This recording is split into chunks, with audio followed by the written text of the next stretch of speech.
Good morning बच्चों, how are you.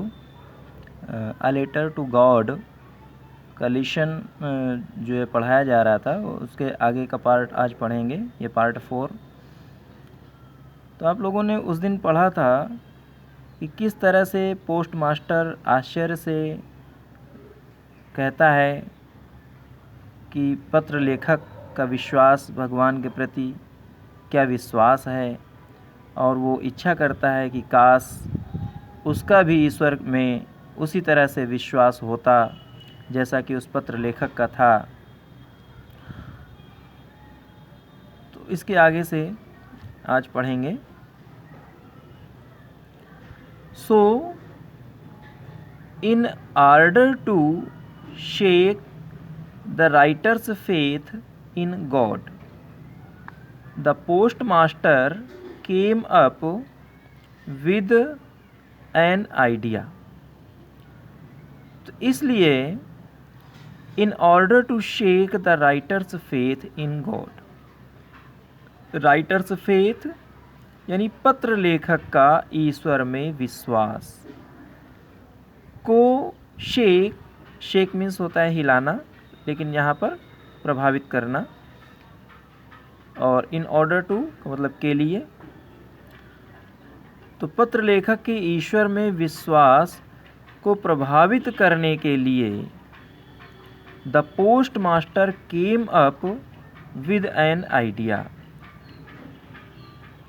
Post master को एक विचार आया, came up with an idea. Answer the letter कि इस पत्र का जवाब दिया जाए। But when he opened it, लेकिन जब पोस्ट मास्टर ने ये पत्र खोला, लिफाफा खोला, इट वॉज एविडेंट, तो स्पष्ट हो गया, एविडेंट का मतलब साफ हो गया, क्लियर हो गया, that to answer it he needed something more than goodwill, ink and paper. तो क्या स्पष्ट हो गया, दैट टू आंसर इट कि इसका जवाब देने के लिए ही नीडेड उसे आवश्यकता है, समथिंग मोर देन गुडविल एक भली इच्छा से ज़्यादा कुछ और चीज़ की भी आवश्यकता होगी। यानी इस पत्र का जवाब देने के लिए उसकी पहले जब तक उसने देखा नहीं था तो एक भली इच्छा थी कि उसका विश्वास भगवान में दृढ़ हो, बना रहे, इसके लिए हम पत्र का जवाब देंगे। लेकिन जब उसने पत्र को खोला तो भली इच्छा की तो ज़रूरत थी ही, उससे भी ज़्यादा कुछ और भी चीज़ की ज़रूरत क्या थी, यानी भली इच्छा इंक एंड पेपर, स्याही और कागज़ से भी ज़्यादा कुछ और भी चीज़ की ज़रूरत थी। पत्र का जवाब देने के लिए भली इच्छा, स्याही, कागज़ से भी ज़्यादा कुछ और चीज़ की ज़रूरत थी। But he stuck to his resolution, लेकिन वो अपने रिजोल्यूशन का मतलब फर्म डिसीज़न, दृढ़ निश्चय, फर्म डिसीज़न दृढ़ निश्चय, स्टुक का मतलब चिपका रहा, यानी दृढ़ रहा, बना रहा। पोस्ट मास्टर ने जब देखा कि कुछ और भी चीज़ की ज़रूरत थी, और वो आगे चल के आपको लिखा मिलेगा कि वो पैसे की ज़रूरत थी, मनी की ज़रूरत थी, कि उसको मनी भेजना है। तो पैसे की बात देखकर बड़े बड़े लोग कदम पीछे कर लेते हैं, लेकिन यहाँ पर पोस्ट मास्टर अपने फर्म डिसीज़न, अपने रिजोल्यूशन, दृढ़ निश्चय पर अडिग रहा। He asked for money from his employees. तो देखो यहाँ पर क्लियर हो गया कि पत्र में जो भली इच्छा, स्याही, कागज़ से भी ज़्यादा जो और चीज़ की ज़रूरत थी वह थी पैसा, मनी। तो पैसा, इतना पैसा वो अकेले तो नहीं दे सकता था, इसलिए उसने, पोस्ट मास्टर ने, he asked for money from his employees. तो पोस्ट मास्टर ने और पैसे की डिमांड अपने एम्प्लॉयज़, अपने कर्मचारियों से की, जो उसके अधीनस्थ कर्मचारी थे, उनसे भी बताया कि एक भलाई का काम है, एक दान का काम है, इसमें जो है सबको सहयोग देना चाहिए। तो उसने अपने कर्मचारियों से पैसे की मांग की। आस्क फार का मतलब है डिमांड, मांग करना। He himself gave a part of his salary. उसने स्वयं भी अपने वेतन का एक हिस्सा दिया।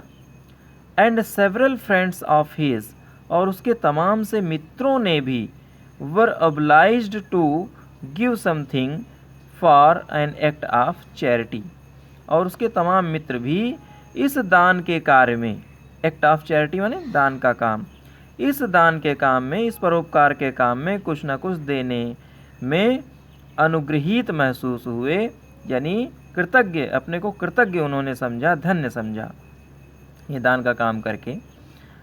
तो it was impossible for him to gather together the 100 pieces. The 100 का मतलब 100, द 100 का मतलब 100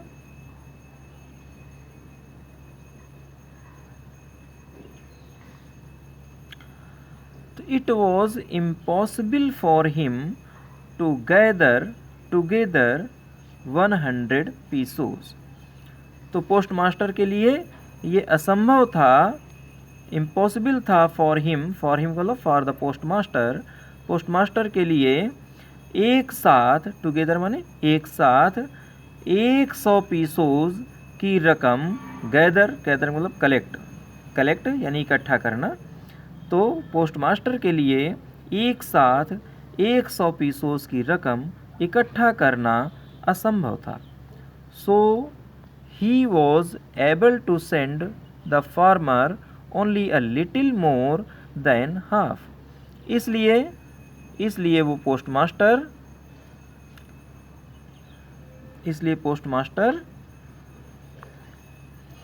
ही was able to send, was able का मतलब सका, समर्थ होना, वो द फार्मर किसान को only a little more than half, आधे से, लिटिल मतलब थोड़ा अधिक, मोर माने अधिक, लिटिल माने थोड़ा, आधे से थोड़ा ही अधिक भेजने में, सेंड का मतलब भेजने में समर्थ हो सका, भेज सका। He put the money in an envelope. He put the money in an envelope. Envelope means लिफाफा। उसने पैसे को लिफाफे में रखा। एड्रेस्ड टू लेंचो, और पते में लेंचो का नाम लिखा। एड्रेस्ड का मतलब पता लिखा, Lencho. And with them a letter, और पैसों के साथ, विद देम का मतलब पैसों के साथ, अ लेटर एक पत्र भी रखा, एक चिट्ठी रखा। Containing only a single word as signature God. उस लेटर में और कुछ नहीं लिखा। कंटेनिंग का मतलब शामिल करना, रखना, मात्र उसमें क्या रखा, पत्र में उसने केवल एक सिग्नेचर रखा, सिग्नेचर भगवान का, गॉड ऐसा लिख करके कि ऐसा प्रतीत हो कि भगवान ने अपना सिग्नेचर करके भेजा है, और यही एकमात्र शब्द उस चिट्ठी में लिखा और कुछ नहीं लिखा। द फॉलोइंग संडे, आने वाले रविवार को, अगले रविवार को, Lencho came a bit earlier. Lencho थोड़ा पहले आ गया। अबिट का मतलब थोड़ा, अर्लियर माने पहले आ गया। देन यूजुअल माने सामान्य से थोड़ा पहले आ गया। यूजुअल का मतलब सामान्य, पहले आ गया। टू आस्क, यह पूछने के लिए, if there was a letter for him. If there was a letter for him, कि क्या उसके लिए कोई पत्र आया है। एक हफ्ते बाद अगले रविवार को लेंचो आया यह पूछने के लिए कि क्या उसके नाम कोई पत्र आया है।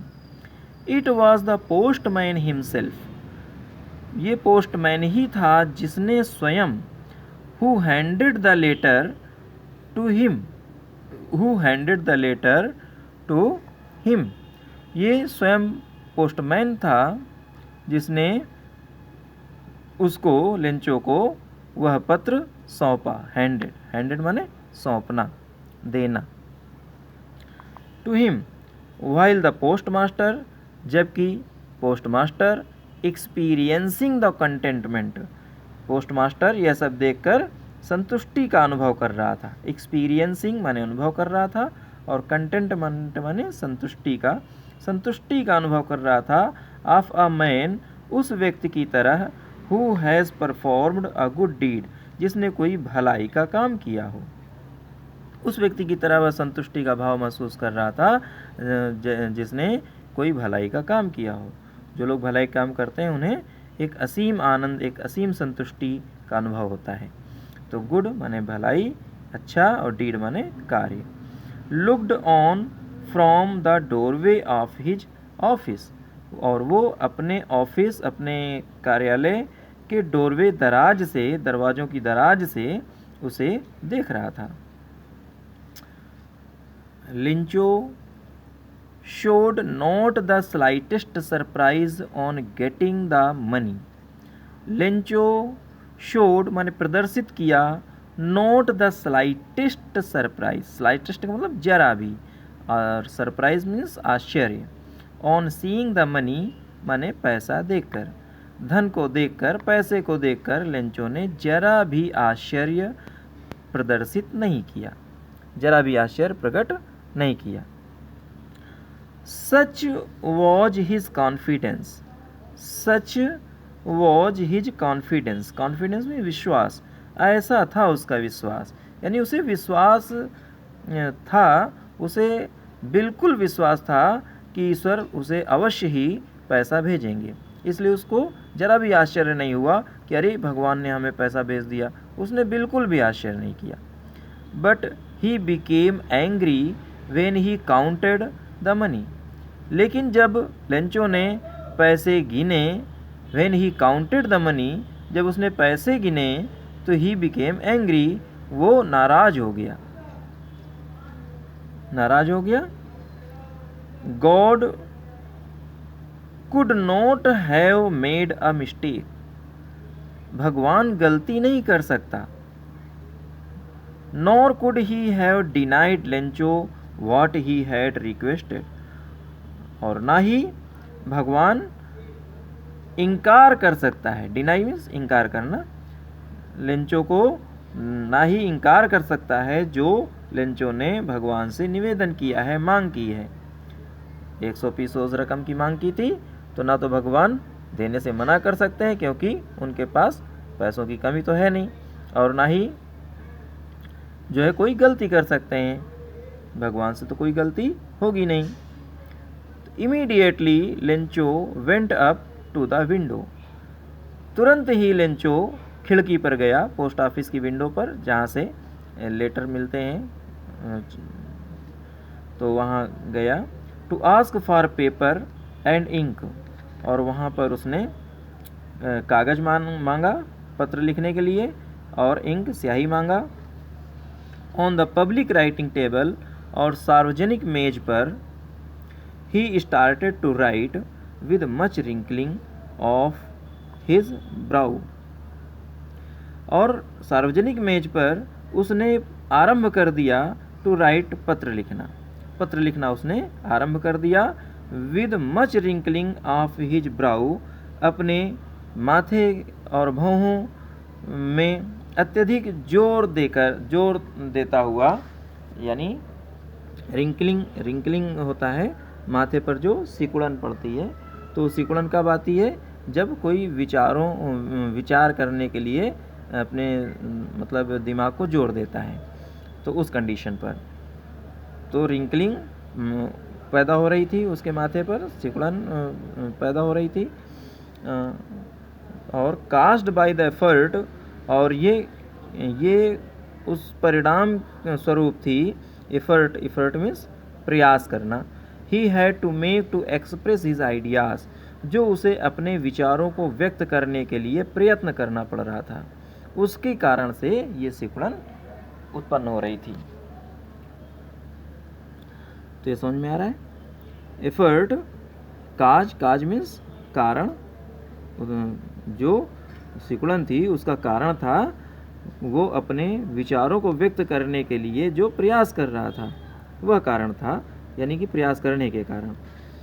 तो व्हेन ही फिनिश्ड, और जब लेंचो ने पत्र लिख लिया, व्हेन ही फिनिश्ड, जब लेंचो ने पत्र लिख लिया, he went to the window, तो वह फिर से खिड़की पर गया, to buy a stamp, ticket खरीदने के लिए, खिड़की पर टिकट खरीदा, विच ही लिक्ड, जिस पर उसने लिक यानी जीभ से थूक लगाना, चाट कर थूक लगाना, तो टिकट पर उसने थूक लगाया, and then अफिक्स्ड to the envelope, और इस टिकट को उसने लिफाफे पर अफिक्स्ड कर दिया यानी चिपका दिया, with a blow of his fist, अपने मुक्के के एक प्रहार से।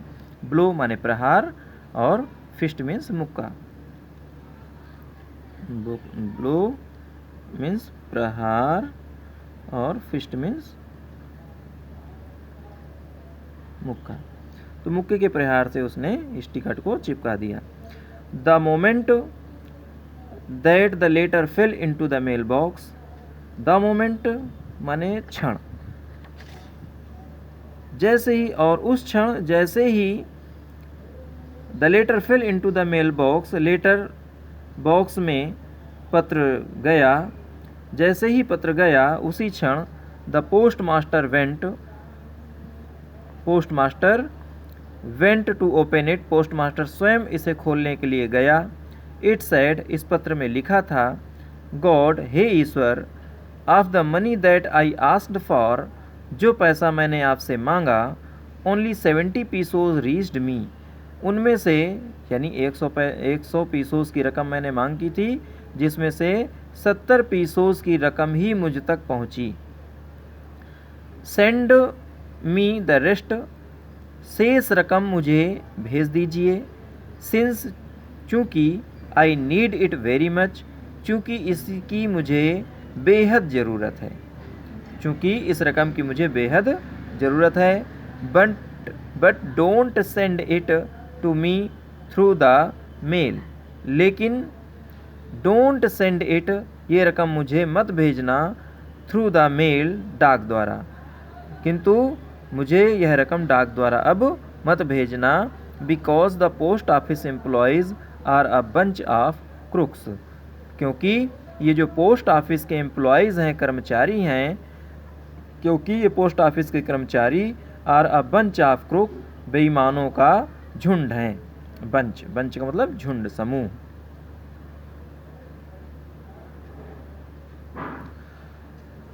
और नीचे उसने अपना सिग्नेचर किया, लेंचो, और इस तरह से ये लेशन यहाँ पर समाप्त होता है। By G.L. फ्यूंटिस इसके राइटर हैं। आज जो हमने ये इसको ठीक से पढ़िएगा और इसका कॉपी में अर्थ लिखिएगा। धन्यवाद।